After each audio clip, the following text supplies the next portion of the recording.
Mee yaadi guyyaa tokko hojii keetti milkaa'ina guddaa argachuuf karoorfattu. Garuu sekoondii tokko keessatti karoorri kee guutuun jijjiirama. Jireenyi kees bifa biraa qabaata. Kun waan James Clear mudatedha. Yuunivarsiitii keessatti beesboolii taphachaa yeroo turetti miidhaan cimaan tokko isa mudatee fuulli isaa cabe.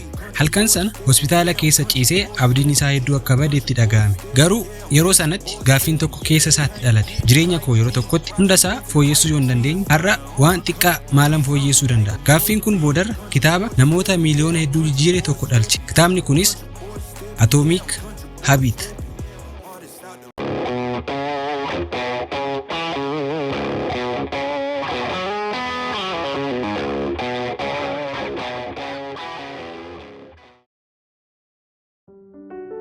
Bu'uura isaatiin Atomic Habit kitaaba amala xixiqqaa yeroo dheeraaf irra deddeebi'anii hojjetaman akkamitti akka bu'aa gurguddaa uuman irratti xiyyeeffatudha. Yaadni guddaan James Clear jedhu milkiin yeroo baay'ee murtoo guddaa tokkoon yookaan jijjiirama jireenyaa cimaa tokkoon hin dhufu. Garuu fooyya'insa xixiqqaa walitti qabamee dhufa jedha. Jechi Atomic jedhu as keessatti xinnaa jechuu qofa miti. Humna qabaachuullee agarsiisa. Jechuunis wanta xinnaa ta'e garuu dhiibbaa guddaa uumuu danda'udha. Ergaan kitaaba kanaa yoo siistam yookaan sirna guyyaa guyyaa kee xiqqoo fooyyessite bu'aan isaa booda jireenya kee jijjiiruu danda'a. Kitaabni kun akkas jedha. Guyyaatti parsantii tokko fooyya'aa yoo taate waggaa tokkotti eenyummaa kee isa duraarraa parsantii 37 fooyya'aa taata jedha. One way to think about it is just kind of basic math. Like if you just look at the numbers, if you were able to improve by 1% each day for an entire year, and those gains compound, you would end up 37 times better at the end of the year. James Clear ciminaan hojii hojjedhu yookaan kaka'umsa qabaadhu qofan jedhu. Kaka'umsi yookaan motiveeshiniin yeroo hunda amanamaa kan taanedha. Wanti jireenya kee dhugaatti jijjiiru sirna yookaan siistam amala gaarii salphaatti irra deddeebi'amee hojjetamu uumuudha jedha. Kanaaf galma irratti qofa xiyyeeffachuu mannaa adeemsa gara galmichaatti geessu irratti xiyyeeffadhu jedha. Sababni kitaabni kun baay'ee jaallatame keessaa tokko battalatti hojiitti hiikamuu danda'uu isaati. Kitaabni kun qajeelfama jijjiirama amalaati. James Clear seenaa dhuunfaa isaa ibsa saayinsii fi tooftaalee salphaa haala dubbisuu namaaf mijatuun walitti makuun dhiyeessa. Seenaa miidhaa cimaa isa mudatee fi akka inni itti dandamatee ka'e ibsuun jalqaba. Kunis yaada guddaa kitaabichaa guddinni tarkaanfii xixiqqaa irra deddeebi'amee fudhatamurraa akka dhufu sirriitti lafa kaa'a. Kitaabni kun kaka'umsa siif kennuu qofan barbaadu. Kitaaba amalatti fufiinsa qabu ijaaruuti. Yaadni cimaan Atomic Habit keessaa tokko kan sirni galma caalaa murteessaadha jedhudha. Yaadni James Clear galmoonni wanta ati barbaaddu si agarsiisu. Sirnoonni yookaan siistamoonni garuu wanta achi geessudha jedha. Namoonni lama galma wal fakkaataa qabaachuu danda'u. Garuu inni sirna guyyaa guyyaan fooyya'aa ta'e qabu milkaa'uuf carraa caalaa qaba jedha. Kanaaf ulfaatina koo hir'isuun barbaada jechuu mannaa gaaffiin fooyya'aa ta'e amalli ani guyyaa guyyaan jireenya fayyaa qabeessa ta'e akkan qabaadhu fooyyessuu qabu maal isa jedhudha. Kun jijjiirama yaadaa baay'ee fayyadudha. Sababni isaa galmoonni yeroo baay'ee yeroo murtaa'e qofaaf ta'u. Yeroo galma sana ga'aatti amala durii keetti deebi'uun salphaadha. Garuu yoo sirna ijaarratte amalli sun itti fufuu danda'a jedha.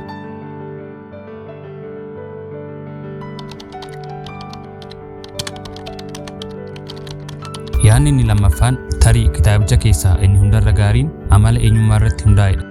James Clear jijjiiramni amalaa dhugaan wanta galmaan ga'uu barbaaddu qofa irratti akka hundaa'in dubbata. Eenyu ta'uu akka barbaaddu irratti hundaa'a jedha. Kana jechuun ani fiiguu yaalaan jira jechuu mannaa ani nama fiigudha jechuun yaaduu jalqabda. Kitaaba barreessuun barbaada jechuu mannaa ani barreessaadha. Hiikni isaas sagalee tokko jechuunis vootii tokko nama ta'uu barbaadduuf kennuudha.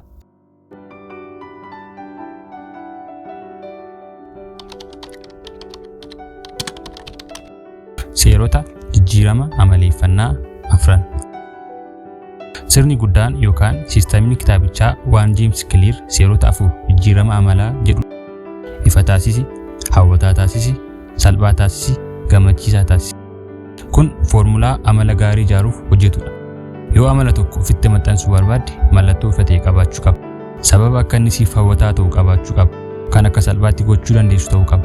Akkasumas badhaasa yookaan riiwaardi qabaachuu qaba. Kun kan sammuu kee akka irra deebi'ee hojjetuuf kakaasudha. Yaadni kitaaba kanaa kun dhugaatti kan baay'ee hojiirra ooluu danda'udha. Make it obvious ifa godhi jalatti implementation intentions and habit stacking jechuun yoomii fi eessatti waan tokko akka gootu dursitee murteessuu yookaan amala haaraa tokko amala duraan qabdu irratti maxxansuudha. Make it attractive jalatti temptation bundling jechuun waan gochuu qabdu tokko waan jaallatu tokko wajjin wal qabsiisuu.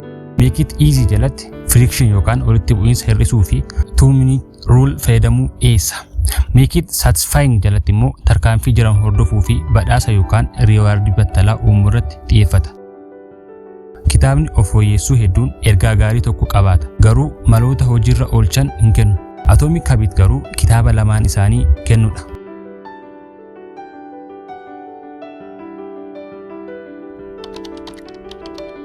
Seera daqiiqaa 2. Tooftaan kitaabicharraa namni kamuu battalatti hojiirra oolchuu danda'u jiraate inni 2-minute rule dha. Yaadni isaa amalli haaraan tokko hanga daqiiqaa 2 keessatti jalqabamuu danda'udha. Kana jechuun halkan hunda dubbisi jechumannaa fuula tokko dubbisi. Kiiloomeetira hedduu fiigi jechumannaa kophee fiigichaa uffadhu ta'a. Kun baay'ee salphaa fakkaachuu danda'a. Garuu sababni tooftaan kun hojjetuuf namoota hedduuf danqaan guddaan jalqabuudha. James Clear akka jedhutti amaleeffannaa jalqabuudhaan ijaaruu dandeessa jedha. Yaadni kun salphaa fakkaata garuu dhugumaan kitaabicha keessaa yaada baay'ee fayyadu keessaa isa tokkodha. Wanti kitaaba kana filatamaa taasise saayinsii fi seenaa wal madaalchisuu danda'uu isaati. Saayikooloojii, niirosaayinsii, amala hawaasummaa fi fakkeenyota jireenya dhugaa irraa fudhatee yaada isaa cimsata. Kunis kitaabicha irratti amanamummaa uuma. Yeroo wal fakkaatutti nama hundaaf hubatamaa taasisa. Saayikooloojiidhaan beekumsa addaa qabaachuun sin barbaachisu. Kitaabni kun kan nama amala gaarii ijaaruu barbaadu hundaati. Kana jechuun ni gorsa. Keessumaa yoo rakkoon kee kaka'umsa dhabuu osoo hin taane itti fufiinsa dhabuu ta'e barattootaaf, hojjettootaaf, content creatorootaaf, atileetota yookaan dhugumaan nama motiveeshinii irratti hirkachuu dhiisee sirna yookaan siistemii ijaaruu barbaadu hundaaf gaariidha.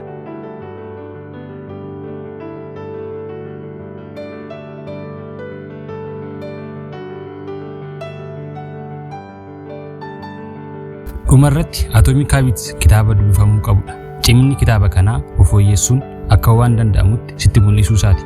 Kitaabni kun guyyaa tokko keessatti nama biraa ta'e hin jedhu. Murtoo xixiqqaa irra deddeebiin godhamu kan suutuma suutaan eenyummaa kee fi jireenya kee jijjiiru akka fudhattu gorsa. Ergaan kun namoota hundaaf barbaachisaadha.